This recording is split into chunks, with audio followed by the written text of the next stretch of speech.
Hi, I'm Richard with Bear Claw Knife and Shear. If you're cutting everything in the kitchen with this and not this, you need to watch this video.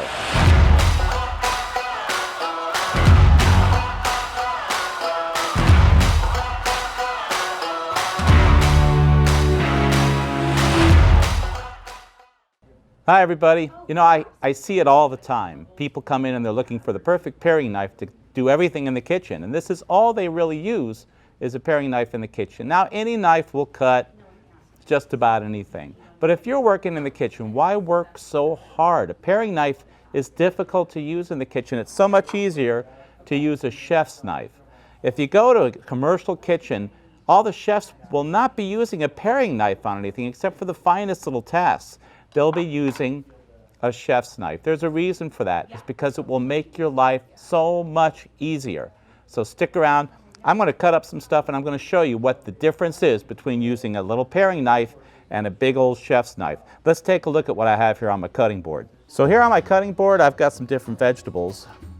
I've got a pepper, really nice little red pepper here, a tomato, and I've got some really nice parsley here, beautiful parsley. And then I've got some celery too, because celery is so much fun to cut. I just love celery. Let's take a look at what this all looks like when you cut it with a paring knife as opposed to a chef's knife. This is a very nice little pepper, very fresh. With a paring knife, you got to work at this just a bit.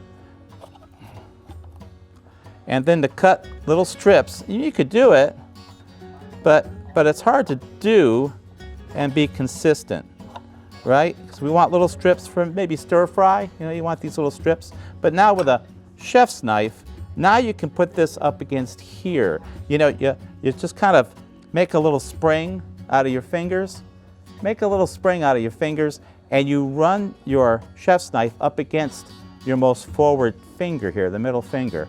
And you use this to hold down the food. You use your thumb to pull back. So you're holding down the food, you're pulling back a little bit at a time with your thumb, and then you let this ride up and down on here. You'll never cut your finger because your finger is never in the way of the cutting part of the blade here, just the side of it.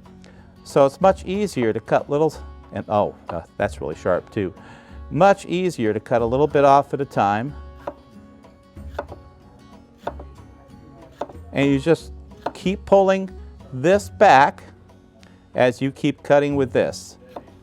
And it does a beautiful job. But you can't do this with a paring knife. You just can't do it. Look at all those beautiful cuts. That's perfect for stir fry, perfect for anything.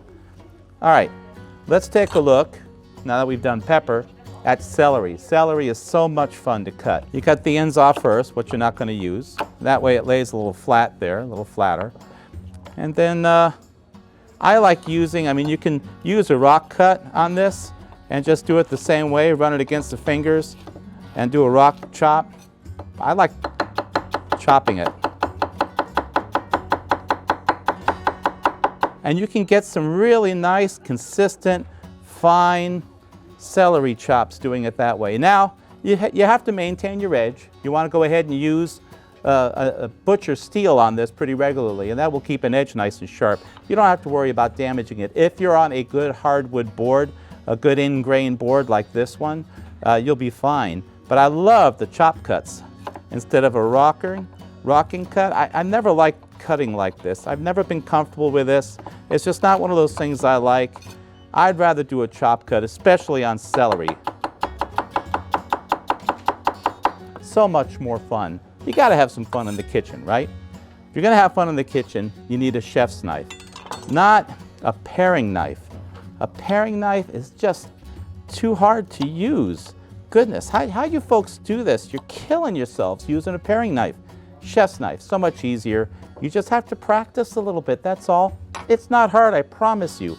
Tomato, same thing with a tomato. Now I've got a flat edge on the tomato here, a nice flat edge. So we're going to lay this flat on the board, right? So it's nice and solid. And then paring knife.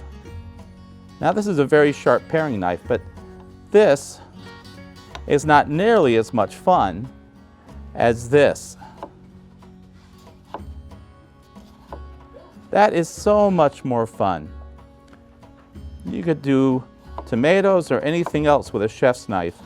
And the way you hold a chef's knife, if you're a chef especially, you hold it in a pinch grip.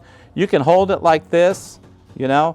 It's just harder. You have so much more control with a nice pinch grip like so. So just hold it right here, and everything else goes around, and you're basically controlling the whole knife with the pinch grip, just like this. All right, there you go. One last thing I want to show you. We're going to take some of this parsley here.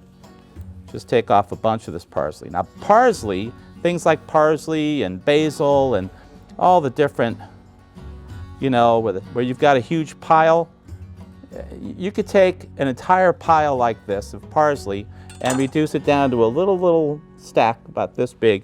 It doesn't take much, but to get it started, it's almost impossible to do with this. I mean, it's impossible to do this with a paring knife.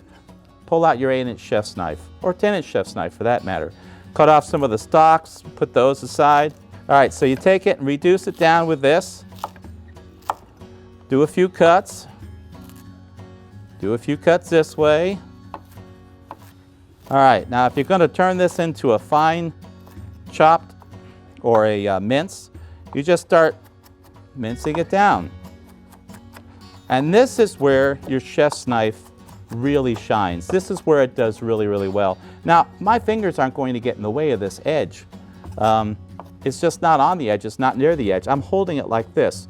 This part is above the highest angle of the rocker right here, and I'm just doing basically this, and I'm rocking it back and forth. And you can reduce this nice big pile of parsley down to nothing in literally minutes. As you do this, your pile of parsley is going to get smaller and smaller and finer. You can leave it as coarse or as fine as you want, and keep pulling it towards you. Keep pulling it towards you and making it finer and finer, little by little. And before you know it, this is super fine, and you can use it in any of your salads or any of your recipes.